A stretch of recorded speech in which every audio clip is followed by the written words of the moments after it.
For a long time, my life felt simpler, somehow, when I was hundreds of feet off the ground. My job, industrial rope access, it's all about gear, gravity, consequence. Up there, tethered to a skyscraper or a turbine, it's just me and the job. The rules are clear. You follow them, you survive. You don't, well, the consequences are immediate and undeniable. I suppose that's why I liked it. Clear lines, no room for interpretation. Down on solid ground, though, my life was a mess of tangled lines and unspoken rules, especially when it came to my family. I'm Ethan, I'm 29, and for about 6 years before everything really blew up, I was the one they conveniently forgot about until they needed something. You know the type. The guy who gets left on read in the family group chat, then gets a frantic call at dawn because someone needs a couch moved or a car jump-started. It was a performance, every holiday, every gathering, like a play no one in the audience asked for, and I was always cast as the quiet background extra. My mom, she was the maestro of historical revision, always rewriting the past to fit her current narrative. My sister, Chloe, she played the victim like it was her life's calling, a full-time gig. My uncle Richard, part smooth-talking politician, part shady loan shark. And my cousin Jason, eternally neutral, somehow always making you feel like the problem just by existing in his vicinity. I saw it, I just lived with it. What they didn't know, couldn't have known, was that for 5 years, I'd been quietly, almost secretly, funding their lives. Mom's car payments, Richard's property insurance, Chloe's rent when she inevitably couldn't find work. It was always just this once, an emergency that never truly ended. I kept a ledger, not because I ever planned to use it as a weapon, but because documentation is how you stay alive in my line of work. You track every piece of equipment, every repair, every inspection. This was just another form of tracking. When I finally added it all up, it came to about $54,000. $54,000 poured into people who treated me like background noise. The only person who truly saw it, who cut through the noise with startling clarity, was Olivia. We'd been together 1.5 years. She worked at a small bakery, just a few blocks from my apartment in Denver. I met her one night when she was closing up, and I was lugging my heavy gear from a job. We started talking, and we just kept talking. She had this remarkable way of being honest, direct, real, without ever making you feel cornered or judged. Olivia met my family twice. Both times, they treated her like she was part of the furniture. They'd talk over her, ask me questions about my life as if she wasn't sitting right there. The second time, Chloe made a snide comment about how nice it must be that I could take care of someone. Olivia didn't flinch. She just squeezed my hand under the table. On the drive home, she said it plain as day, her voice quiet but firm, "They don't see you as family, Ethan. They see you as a wallet." I didn't argue. Because she was right. Last Thanksgiving, the family group chat was buzzing for weeks with plans. I offered to bring my smoked brisket, the one everyone had raved about the previous year. No one responded. My message just got rolled right over, like I'd sent a blank text. Olivia noticed. "Are you sure you want to go?" she asked, her brow furrowed with concern. "My cousin Leo will be there," I told her. "He's solid."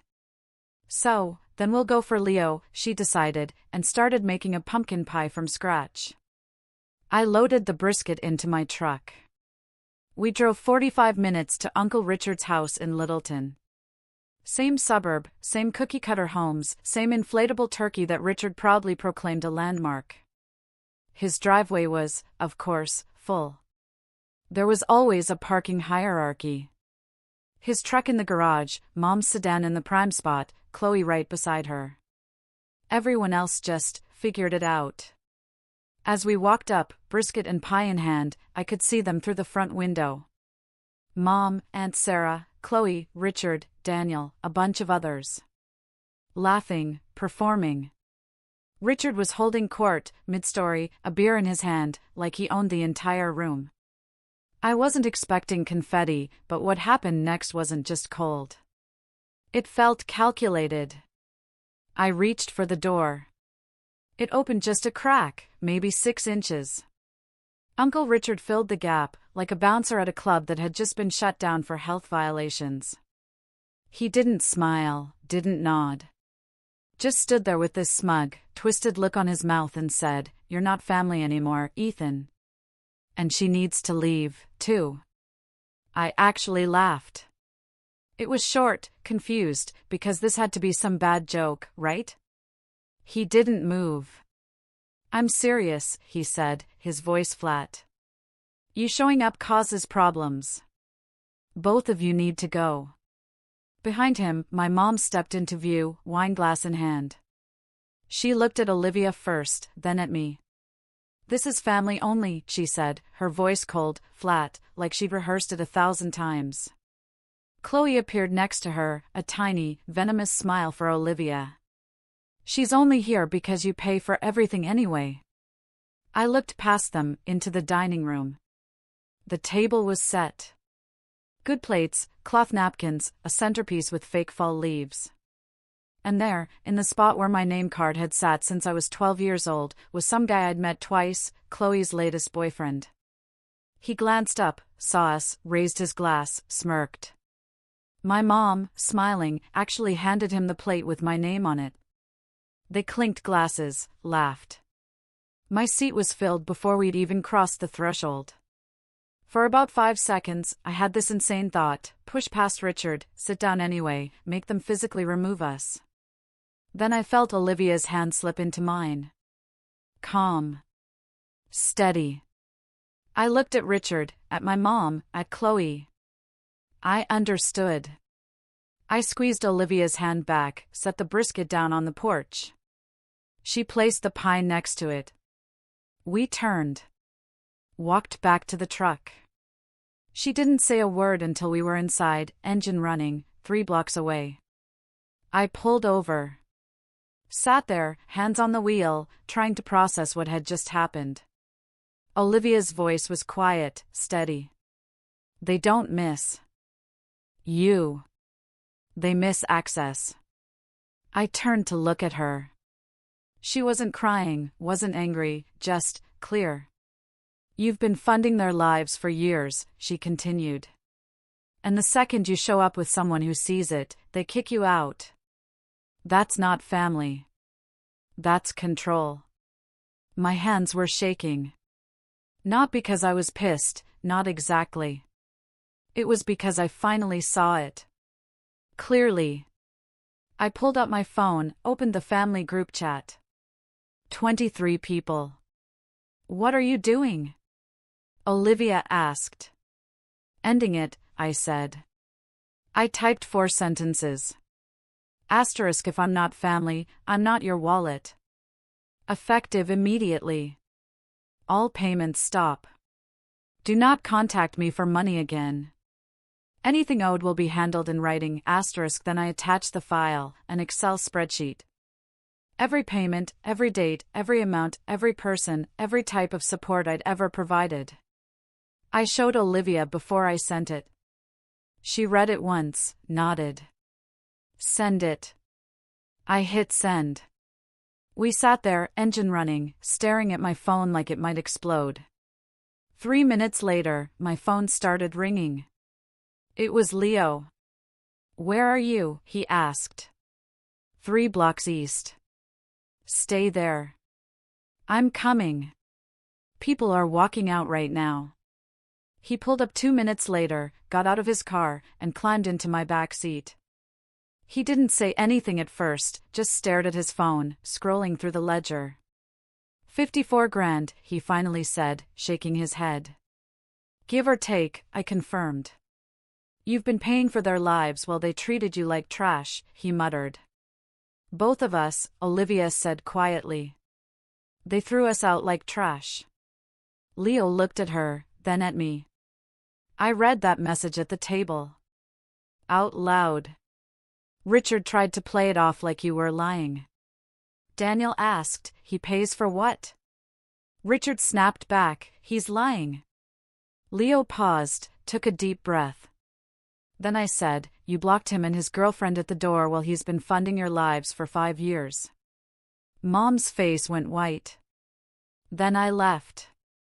Daniel followed me. Sarah, too. 2 of Richard's friends from his church group looked disgusted. One of them said, you threw them out and asked him for money last month? I'm not sitting here. Daniel stood up and said, you made it family only, but you took his money. That's not family. That's a scam. Then they left. Chloe tried to say you were being petty. Richard went full meltdown. Started yelling about disrespect and betrayal and how real men don't air family business. Leo shook his head, a bitter laugh escaping him. Real men? That's rich coming from a guy who just publicly disowned you both. They kicked you out for bringing her. That's what this was really about. They don't want anyone around who sees what they're doing. My phone buzzed. A text from my mom. * we need to talk. This is not how family handles disagreements. * I didn't answer. Leo saw it. Good. They're going to come at you hard now, both of you. Yeah, I said. We're ready. Olivia nodded, quiet, solid. The calls started within the hour. Mom first, from a new number, voice soft and wounded. Then Richard, loud and aggressive. Chloe, via text, playing the victim. Jason, pushing for compromise. Aunt Carol. Barbara. Unknown numbers. By midnight, 47 unread messages, 15 voicemails. I blocked every single one. Instead, I opened my laptop and got to work. Cancelled every auto payment. Mom's car, Richard's insurance, Chloe's phone bill. All of it. Done. Removed family members from my accounts, life insurance beneficiaries, streaming services, cloud storage. Clean slate. Then I emailed my lawyer, Mr. Harrison, laid out what happened, attached the ledger, and asked about my options. He responded within an hour. * we should meet. Monday morning, 9:00 a.m. * within a week, the consequences hit.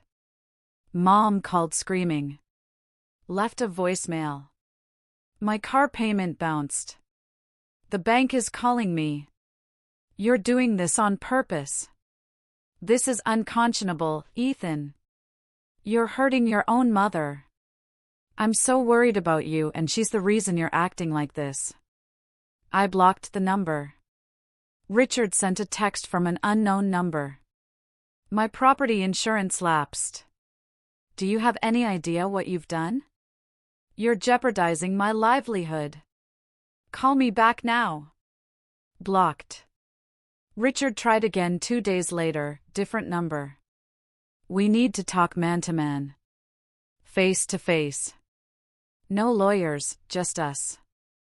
I replied once, talk to my lawyer. Then blocked.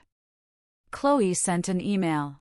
* I know you're mad, but I really need help with rent this month. Just this once. I promise I'll pay you back. P.S. If Olivia is making you do this, you need to wake up. * I deleted it without responding. Blocked her email. Leo texted me around midnight. You good? Yeah. You? * Sarah's pissed about what they did. I told her she did the right thing walking out. * I didn't sleep much. Not from anxiety, but from planning. What they'd try next, how I'd counter, what boundaries I needed. Around 3 a.m., Olivia got up, found me in the kitchen. Didn't say anything.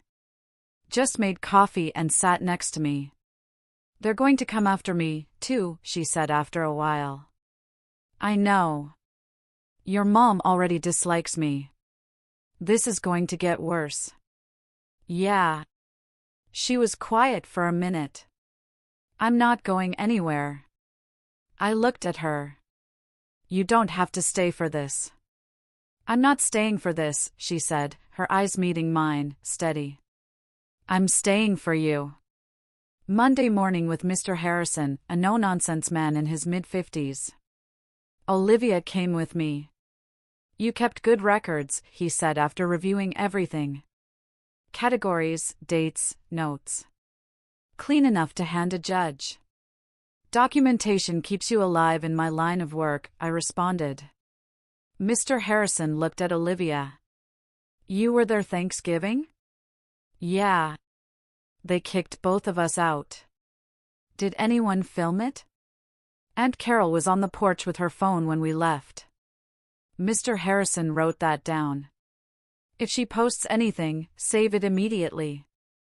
Chances are she'll edit it to make you look bad. He looked at me. They're going to escalate. Guilt, intimidation, reputation damage, and they're going to try to separate you too. Make you think she's the problem. She's not the problem. I know that, but they'll try anyway. Document everything. Written communication only. If anyone shows up at home or work, call police immediately. No engagement, no explanation. What about social media? I asked. Don't block them on social media yet. Let them talk where it can be documented. Every comment, every post, every message. Save it all. When we go to court, we want a clear pattern.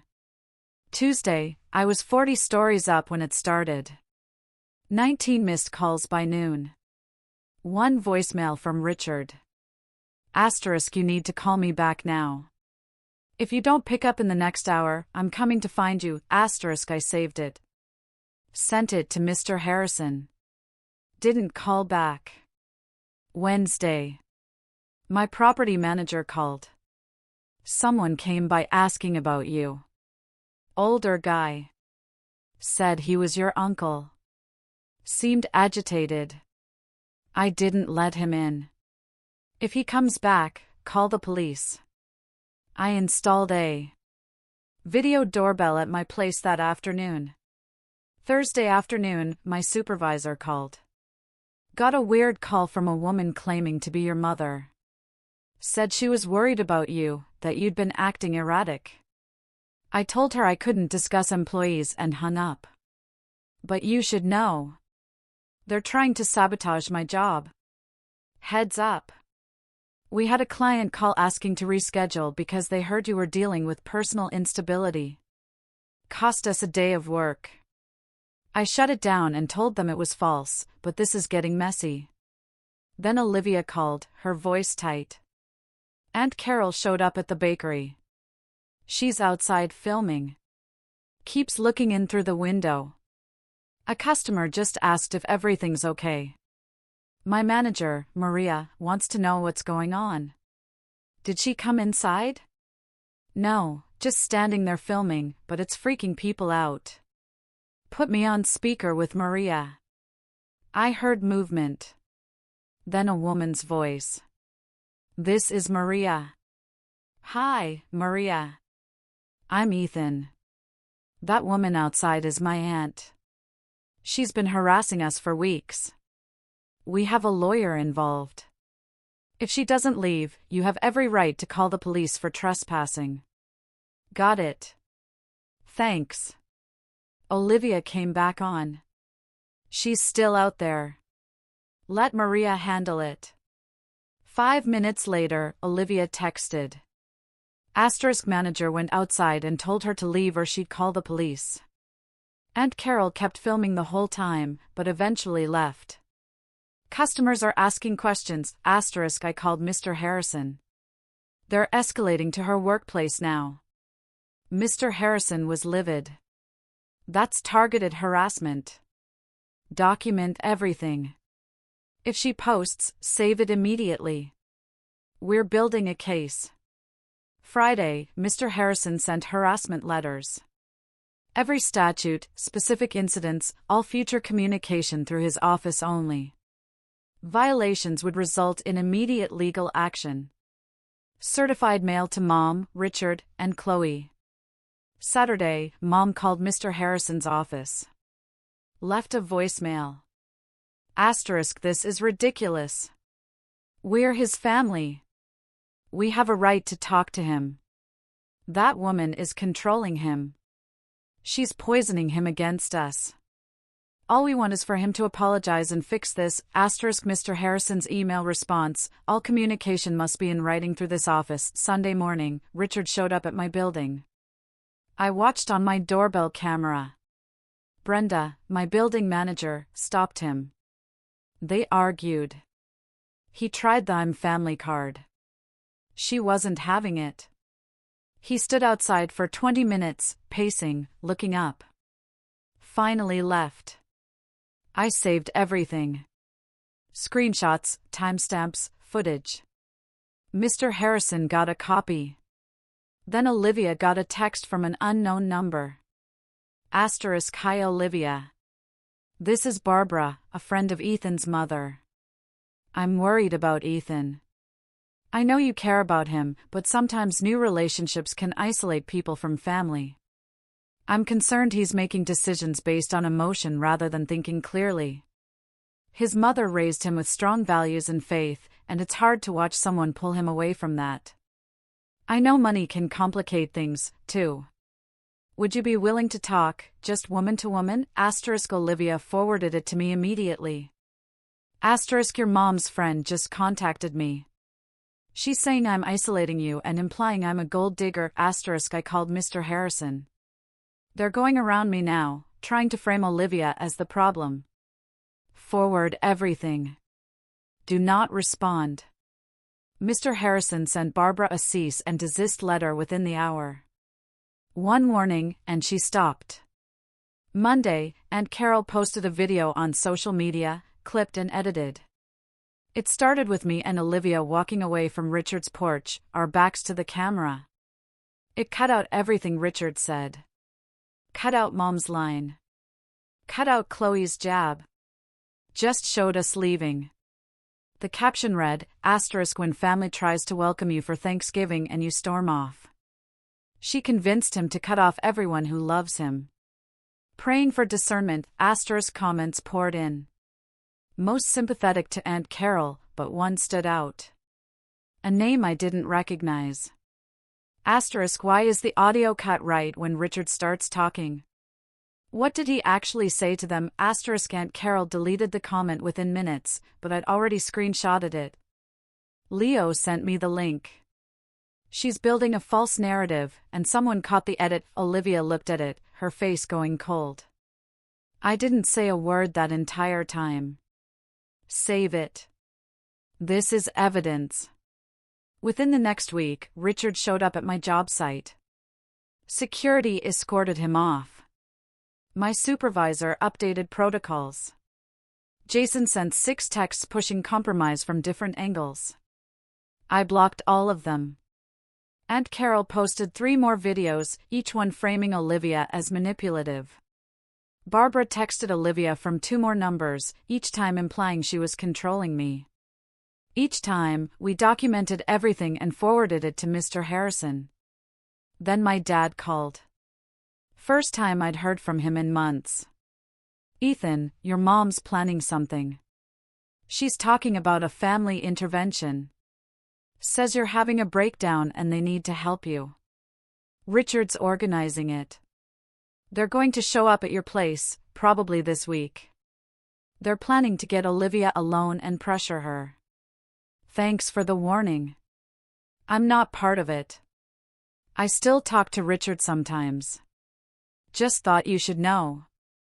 I forwarded the warning to Mr. Harrison. Ambush incoming. By the following Wednesday evening, they escalated again. 6:15 p.m. Olivia was at my place in Denver. We were making dinner when my doorbell camera lit up. 4 people, Mom, Richard, Chloe, Jason. And Aunt Carol with her phone out, already recording. I called building security before they could even knock. 4 people at my door. No invitation, no welcome. I need them removed. They knocked hard. Richard's voice boomed through the door. Ethan, we're here because we love you. Open up. We need to talk. Olivia stood next to me, calm, watching the camera feed on my phone. "This is a family meeting," Jason added, his mediator voice trying to sound reasonable, calm. "Nobody's mad. We just want to understand what's going on." Chloe started crying. "Please, Ethan. We miss you. We just want to help." Mom's voice next, shaky, concerned. "Sweetheart, if you're struggling, we can get through this together. But shutting us out isn't healthy. Let us in. We want to talk to Olivia, too." Woman to woman. Jason spoke again, directed at the door, at us. "Olivia, if you really love him, you'll encourage reconciliation. Family is important. You don't want to be responsible for tearing them apart. If you were a good girlfriend, you'd tell him to stop being petty." Olivia's jaw tightened. She looked at me. I shook my head. Richard banged again. "Stop being dramatic and open the damn door." Aunt Carol kept filming, narrating. "We're at Ethan's apartment, trying to reach out. He won't even talk to us. This is what happens when someone gets isolated." Building security arrived. Brenda, a woman built like she'd worked nightclub doors for 20 years. "You folks need to leave. Now. We're his family," Mom said. "We're just trying to help him. He doesn't want you here. That makes this trespassing. He's not thinking clearly," Richard argued. "We have a right. You have the right to leave. I'm giving you 60 seconds. Jason tried his best peacekeeping tone. "Look, I'm not picking sides here, but this seems extreme. We're just trying to have a conversation. You're embarrassing your mother. Just open the door and stop being dramatic." I opened my door. Stepped into the hall. Brenda was between us.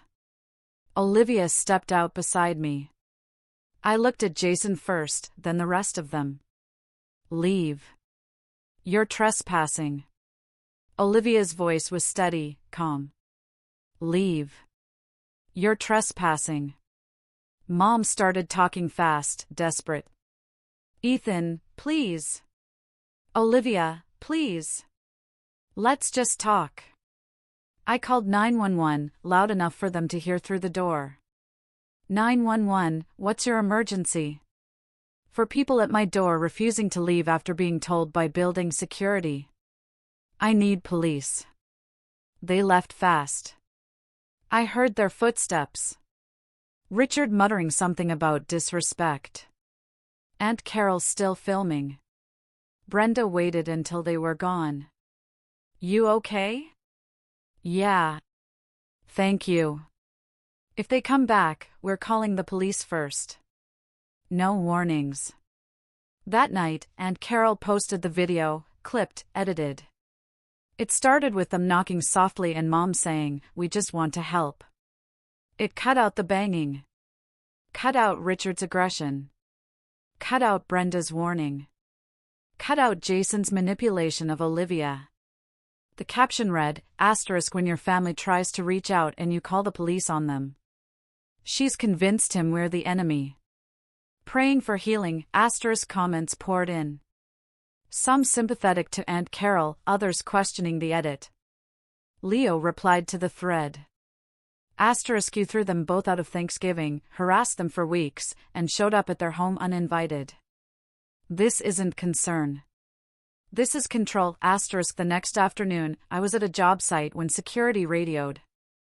Ethan, 2 police officers at the gate. Welfare check.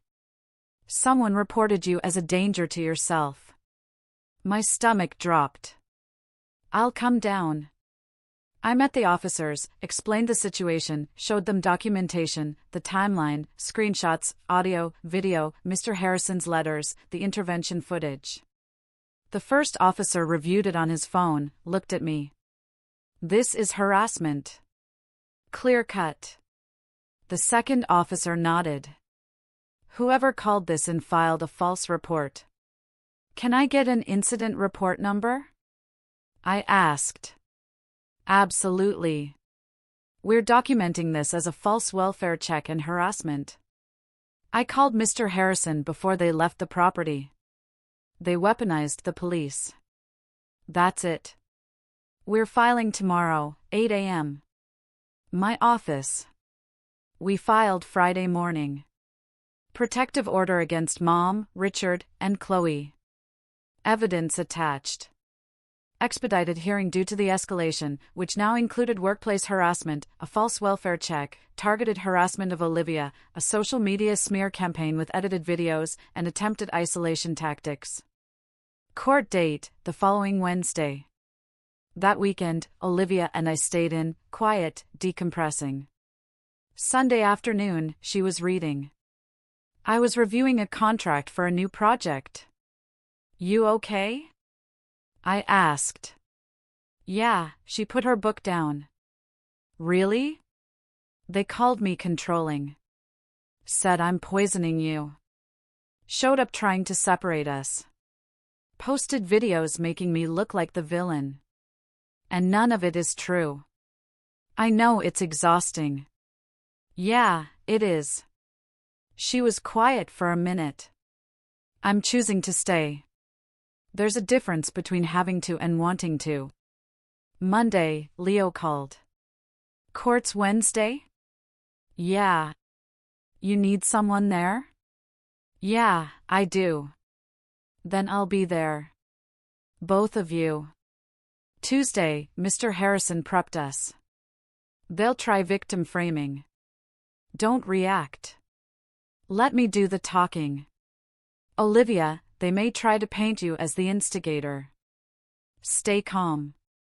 The evidence speaks for itself. Wednesday morning, courtroom. Mom, Richard, Chloe, plus Aunt Carol and Jason in the gallery. The judge reviewed the evidence. 15 pages, video, audio, timeline, witness statements, screenshots of messages targeting Olivia, Aunt Carol's edited posts, Barbara's manipulation attempts. 10 minutes of silence, except for pages turning. She looked up at Mom. You contacted his employer multiple times with false claims. Explain. I was worried about him, Your Honor. And appearing at his residence after being told to stay away? I wanted to talk to my son. And the false welfare check? Mom hesitated. I was concerned. And the messages telling him his girlfriend is controlling him? She is. She's poisoning him against us. The judge's face hardened. Based on what evidence? Mom didn't answer. Judge turned to Richard. Mr. Donovan, you were caught on camera at his home and workplace multiple times after a cease and desist letter. Why, Your Honor? This is family business. We handle things privately. So you ignored the lawyer's letter? Richard shifted. I needed to talk to him. Judge looked at Chloe. Anything to add? He's my brother. I don't understand why he's doing this. She's turning him against us.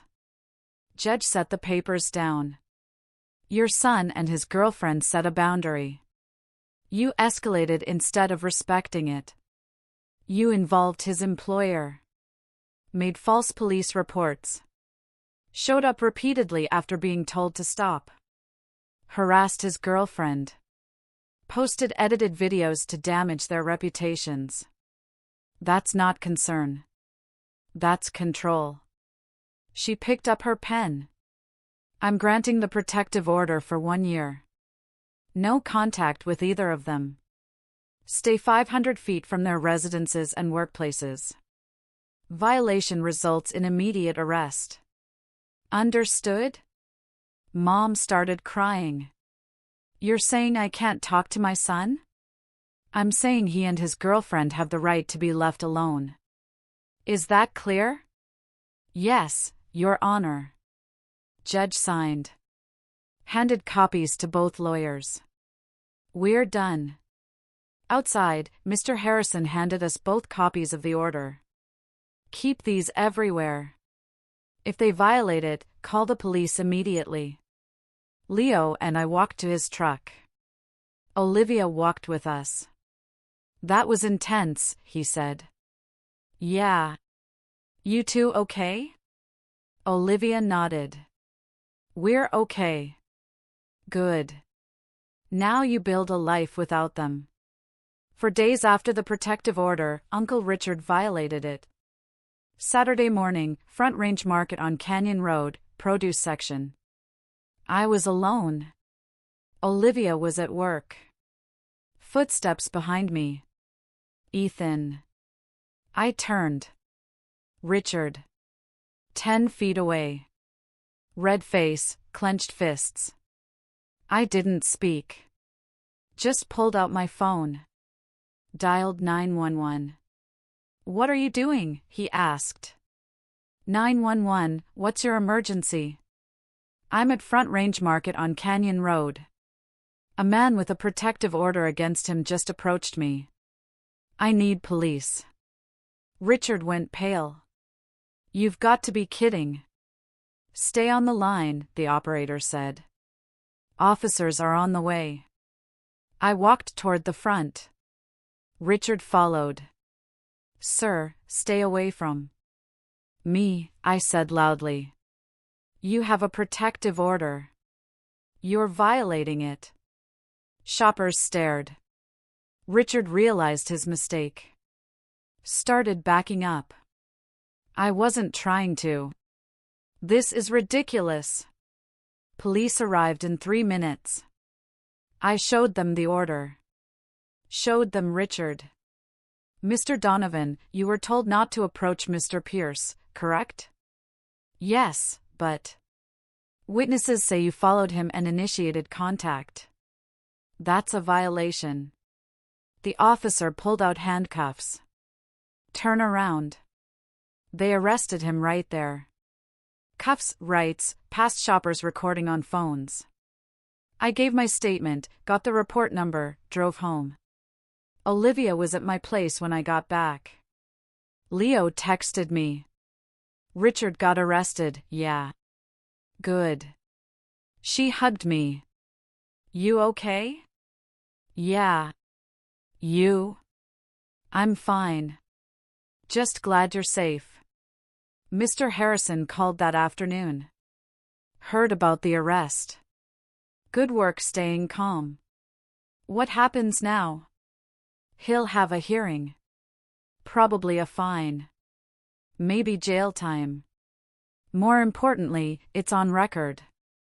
I'll file to extend the protective order. That night, we ordered takeout. Watched a movie. Didn't talk about the family.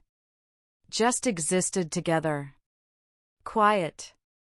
Normal. The protective order got extended 6 months based on Richard's violation. A month later, Olivia got another text from Barbara. Different number. Asterisk, I know you don't want to hear this, but Ethan's mother is heartbroken. Family is precious. Sometimes love means encouraging someone to forgive. Asterisk, Olivia forwarded it to Mr. Harrison without responding. Mr. Harrison sent Barbara another cease and desist letter. She stopped. The next attempt came through the bank. Credit monitoring alert. Someone tried adding an authorized user to my credit card. Failed verification. Denied. I called the bank. Asked for details. They confirmed the attempt was not from me. Provided metadata, phone number, branch location, timestamp. The number traced back to Chloe's area code.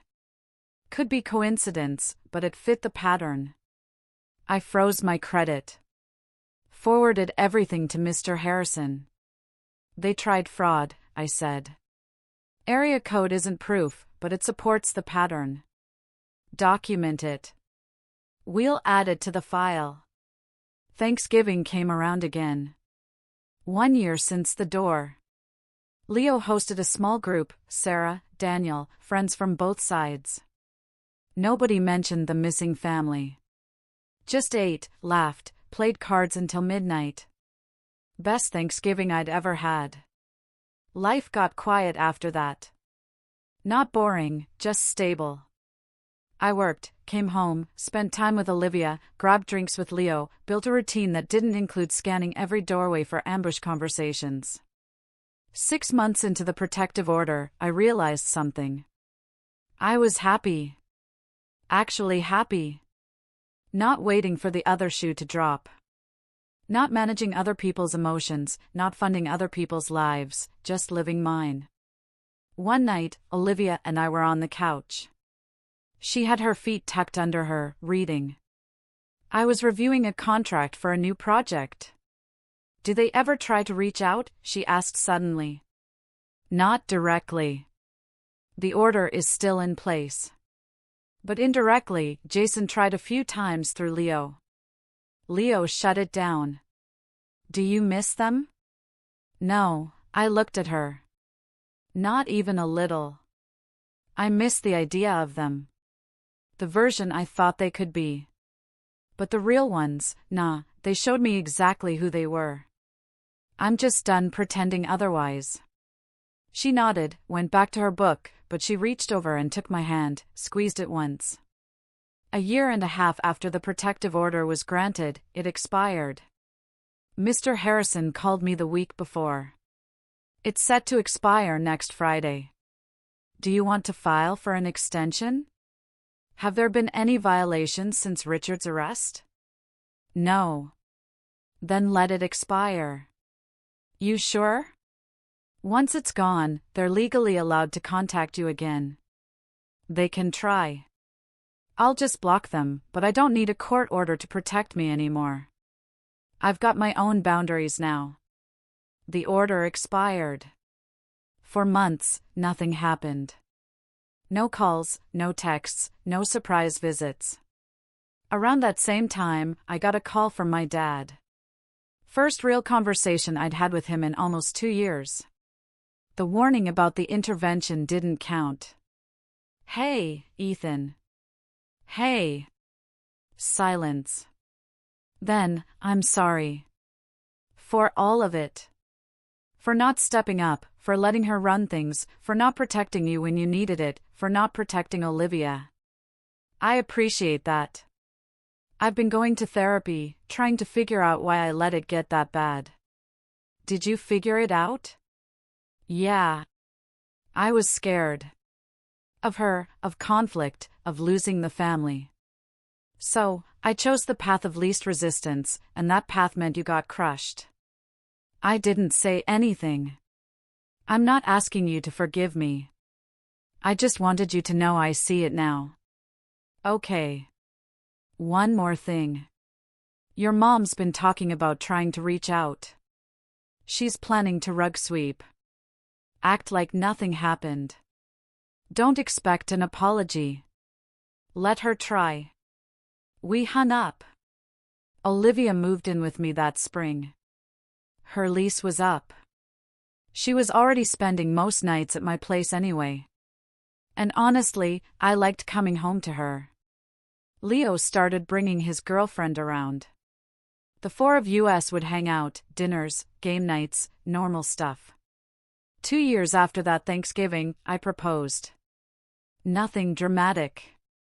We were hiking in the foothills outside Denver. Stopped at an overlook. Sun was setting.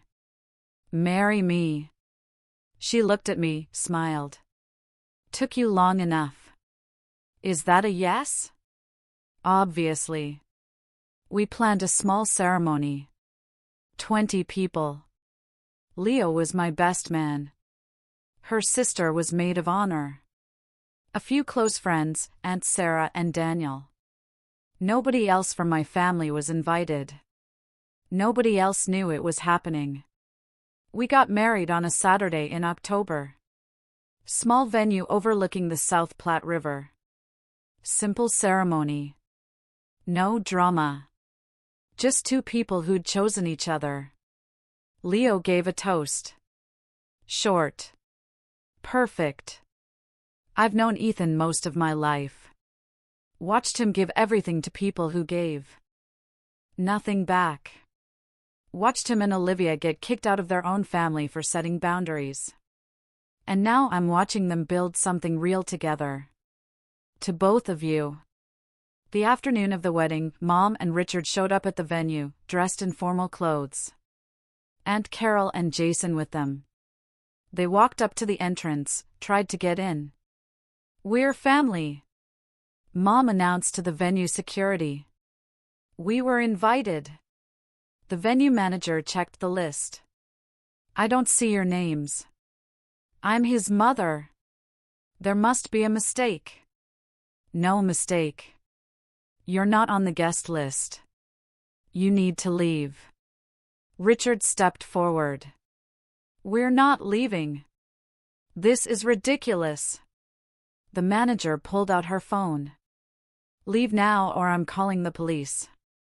Mom's voice got loud, performative. "I'm his mother and he's excluding me from his own wedding. He's letting that woman control everything. This is what she's done to our family. I have a right to be here. I'm his mother." The manager's voice stayed level. "Your relationship doesn't override the guest list or trespassing law." Guests started noticing, whispering. Olivia's sister came outside. "They need to go now." The manager dialed. "Police are on the way." They stayed. Richard planted himself. Mom kept performing for the gathering crowd. 2 officers arrived 6 minutes later. The manager explained. The officers approached. "Folks, you need to leave the property now." "We're family." Mom started. "You're trespassing. The property owner wants you removed." Richard puffed up. "This is my nephew's wedding. We have a right." "You have no rights here. You're being issued a formal trespass notice. If you return to this property, you'll be arrested. Is that clear?" The first officer pulled out his notebook. "I need IDs from all of you. This goes on record." They handed over licenses. The officer wrote down names, dates of birth, addresses, made it official. "You're now formally trespassed from this property.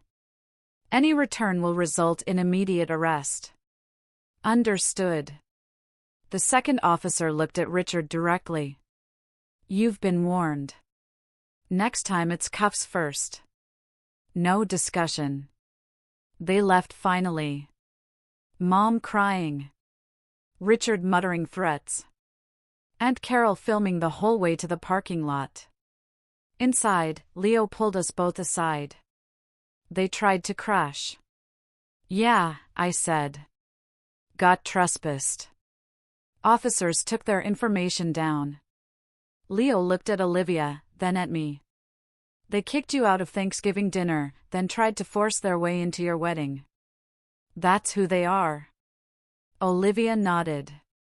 "That's who they are." We cut the cake, took photos, danced, left early to go home because neither of us wanted to be anywhere else. That night, Olivia posted one photo. "Just us, happy." Caption, "Married my best friend today." Within an hour, my mom commented, "I can't believe I wasn't invited to my own son's wedding." And Carol added, "Family should be there for weddings. She's isolated him completely." "Some people choose bitterness over forgiveness." Jason commented, "Pretty classless, man. But whatever helps you sleep at night, you're tearing the family apart."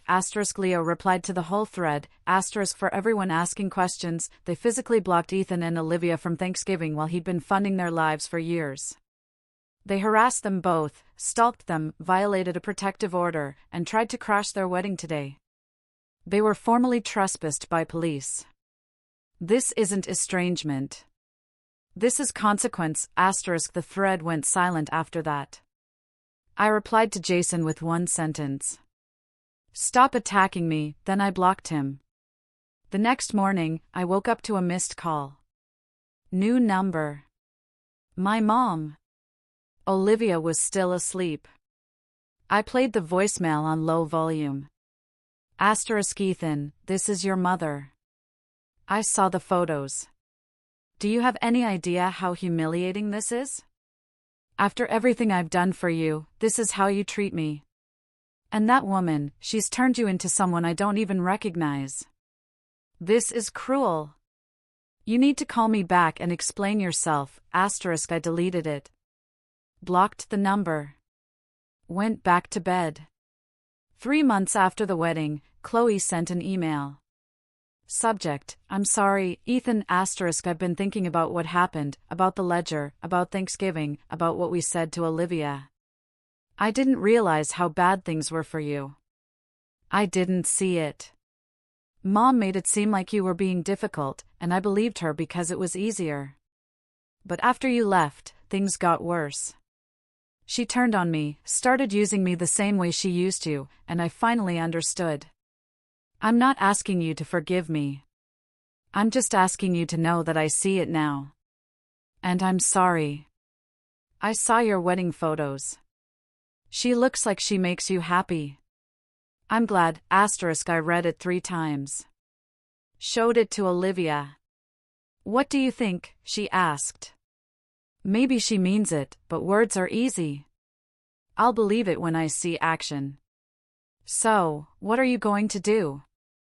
Nothing. If she's serious, she'll prove it without me responding. I didn't respond. 3 months later, Chloe sent another email. She'd moved out, cut contact with Richard, started therapy, attached a photo of her new apartment.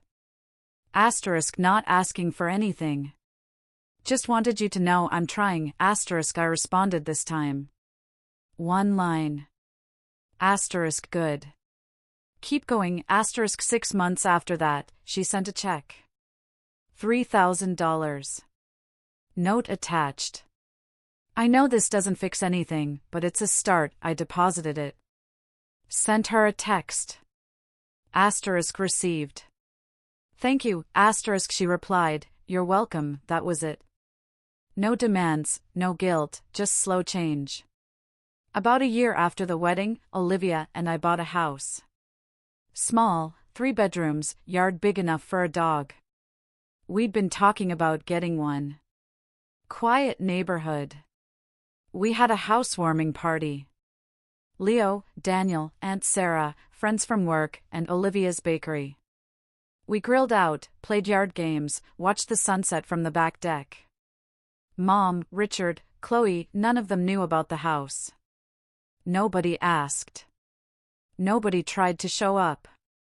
And that felt right.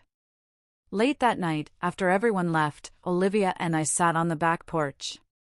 She had her head on my shoulder. You happy? She asked. Yeah. You very? My phone buzzed. Social media message request. I almost ignored it, but something made me look. It was from my dad. Asterisk saw the house photos Leo posted. Looks great. Really happy for you both. Asterisk that was it. No demands, no guilt, just acknowledgement. I showed it to Olivia. You going to respond? She asked. Maybe eventually. No rush. I put my phone down, pulled her closer. For years after I got blocked at that door, I'd built a life I didn't need to escape from. A wife who saw me. Friends who showed up. Work I was good at. Peace I didn't have to fight for. Up high, you trust your gear or you die. I finally got better gear. Olivia stood up, held out her hand. I took it. We walked back inside together. I locked the door behind us.